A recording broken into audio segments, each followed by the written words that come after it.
যে সমস্ত খাদ্যগুলো পছন্দ করতেন হাদিসে এসেছে, বিশ্বনবী রুটি খেতেন, খেজুর খেতেন, খেজুর, খেজুর চিনেন, বালাহ, তামার, দুধ খেতেন, এই মধু খেতেন, জব খেতেন, বার্লি খেতেন, লাউ খেতেন, রুম্মান, ডালিম ফল, আনার ফল, আনার চিনেন, আনার, এই আনার খেতে পছন্দ করতেন বিশ্বনবী। মাশরুম খেতেন, মাশরুম, মাশরুম চিনেন, ব্যাঙ্গের ছাতার মতো, রেস্টুরেন্টে ইদানিং মাশরুমের স্যুপ পাওয়া যায়, এটা খাবেন। যাদের চোখের জ্যোতিতে সমস্যা, দৃষ্টিতে সমস্যা, খাবেন। হাদিসে এসেছে আল কামআতু মিনাল মান ওয়া মাউহা শিফাউন লিল আইন।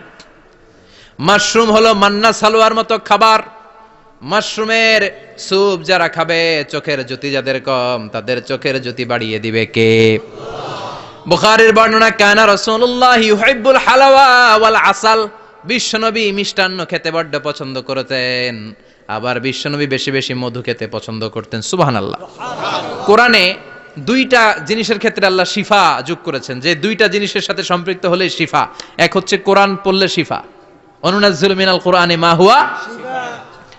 আবার কোরআনে এই আয়াতের ক্ষেত্রে বলা হয়েছে শিফা ফিহি শিফাউন লিন্নাস। এজন্য সাইয়েদানা ইবনে মাসউদ এই উম্মাকে উদ্দেশ্য করে বলেছেন, আলাইকুম বিশিফাইন, তোমাদের উচিত দুইটা জিনিস থেকে শিফা নেয়া। এক হলো কোরআন, দুই হলো আসাল মানে মধু। কোন সুবহানাল্লাহ। কোরআন তেলাওয়াত করলে অসুস্থরে সুস্থ করে দেয় কে?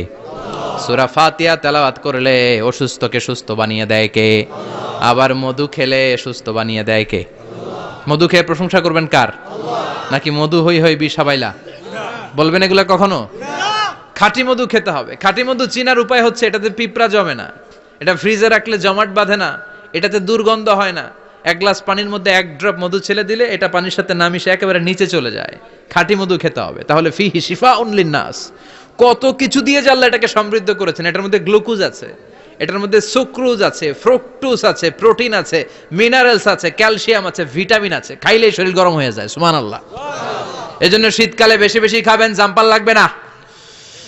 শীতকালে মধু খেয়ে রাত্রে বেলায় বের হবেন, আর মাফলার পেঁচিয়ে বের হওয়া লাগবে না। সুবহানাল্লাহ পড়েন।